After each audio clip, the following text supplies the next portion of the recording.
Naku, si Vico Soto hinainan ng ano tawag diyan? Hinainan si Vico Soto, mga kababayan, ng disqualification case. Madami pong sumusuporta kay Mayor Vico, mga bossing ah. No, eto babasahin ko lang ho, mga kababayan, hindi tayo masyadong magre-reaction, magkokomento dahil nga sabi ko ayoko nakikialam doon sa mga mayor-mayor sa mayor-mayor race. No po. Ngayon, babasahin natin. Disqualification case inihain laban kay Pasig Mayor Vico Soto. Gusto to ng mga taga-Pasig eh. Si Mayor Vico. Oh, maganda ang ginagawa. Nung huli nga mga kababayan, nung huling post ni Mayor Vico, ipinlex niya lang naman yung wala ng tawag doon, contractual sa Pasig. Lahat nung natitirang contractual na lang o contract na lang yung kanilang pagtatrabaho, mga regular na ho. Mga kababayan. Ano ba itong disqualification case na inihain laban kay Pasig Mayor Vico Soto, mga kababayan? Basahin ho natin, no? Ito, sabi dito, News 5, naghain ng disqualification case ang dating empleyado ng City Hall na si Vic Baral laban kay Pasig City Mayor Vico Soto. Wala na pala, no? Siguro kung nandun pa to sa masaya to. Baka kaya wala, kaya malungkot at naghain ng disqualification, no? Bakit ganoon? Sila lang yung mga irregular. Ayon kay Attorney Ferdinand Topacio, wala na, tapos na. Kababayan, Topacio pala yung lawyer eh. Ano? Ayon kay Attorney Ferdinand Topacio, mahal po ang singil nitong si Topacio, mga bossing. No? Mga malalaki po ang Bakit ko nasabing mahal sumingil si Topacio? Siyempre po, malalaki po yung mga yung mga kasong hinahawakan niyan mga kababayan. Panigurado ho ako, hindi hahawak to ng hindi ho hahawak ito, hindi ho ito sisingil ng pa 50 mil na na acceptance fee. Malaki ho ito. Ngayon, kung si Topacio, ang lawyer nitong si dating empleyado ng City Hall na si Vic Baral, ibig kong sabihin, mga kababayan, ang dating empleyado, unless kung napakayaman ho niyan. Mga hinahawakan hong kaso ni Topacio, Buloyski, o yan. Si Tebes, o yan ho, mga kababayan. Si Alice, sino ba yun? Yung maganda, si Cassie Leong. Ganyan po yung mga hinahawakan na kaso ni di ba Sir Eseng Mariano? Masarap nga buhay ni Digongyo sa dahig, sabi ni Jane Mendoza. Mahal sumingil to, mga kababayan. Bibay mo, Tebes. Nando sa nasa malayong lugar, no? Wanted sa Pilipinas. Tebes, Buloyski, nakakulong. Cassie Leong. Oh, malalaki di ba? Puro ho, talagang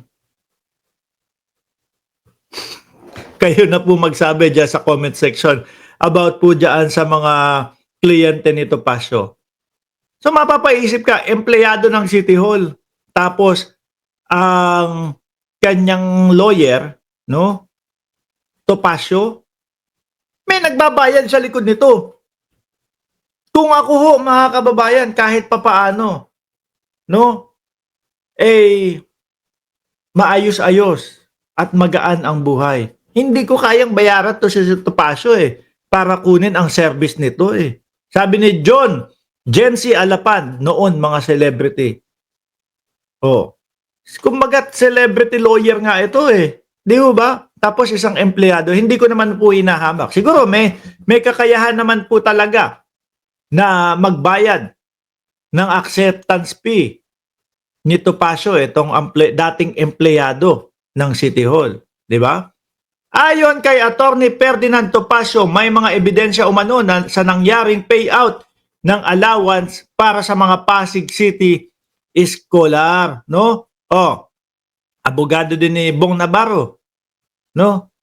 Oh, sabi, ayon kay Attorney Ferdinand Topacio, may mga ebidensya umano sa nangyaring payout ng allowance para sa mga Pasig City scholar. Dagdag pa niya, nasa 7,500 umano ang inirelease. Diin ni Topacio, bawal ang payout dahil may 10 days ban ng release of public funds. Oh, kayo na humusga, mga kababayan.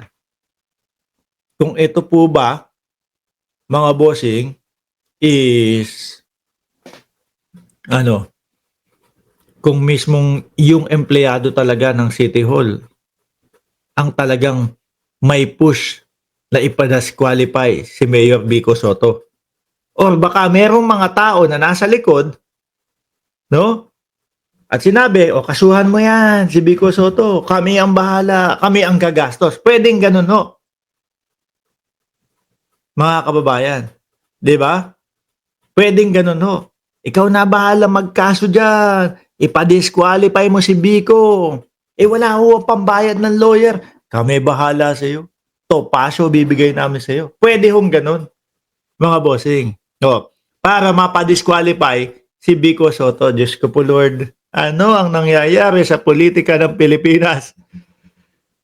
Dagdag pa niya, 7,500 umano ang inirelease. Diin ni Topacio, bawal ang payout dahil may 10 days ban ng release. But sino ba kalaban ni ni Vico Soto? No? Hindi ba manalo? Kaya ganito ganito. Taasan naman natin ang tingin sa mga kabataan. Alam ng scholar na hindi sa akin galing yan. Sa totoo, isa sa mga naunang ginawa natin noong 2019 ay tanggalin ang mga requirements kung saan nagagamit ang scholar sa politika, hindi required attendance sa parada, hindi nakapangalan sa politiko ang programa. Abogado ng may pera yan, the price is right, no? Ng Pilipinas. Iwanan na ho natin yan, mga kababayan. Naipakita ko ho lang sa inyo, no? Dahil ako ho, sa nakikita ko, mga taga-Pasig, gustong-gusto si Vico Mukhang hindi po matatalo. Mukhang hirap pong talunin, mga kababayan. Kaya napaisip ako nung nakita ko, empleyado ng munisipyo, Topacio, yung kanyang lawyer. Hindi ko sinasabi na may nagtulak talaga doon. Naiisip ko lang po, posible na pinakasuhan at pagkatapos sila ang sagot doon sa mga bayarin ho. Dahil hindi ko hinahamak yung mga empleyado po, no, ng City Hall, ng kahit ano. Kaya lang medyo parang magkalayo po, mga kababayan Kung man merong abogado etong nagsampa ng kaso, siguro yung mga tipong mga tumatanggap ng 100,000 na acceptance fee, mga bossing. Anyway,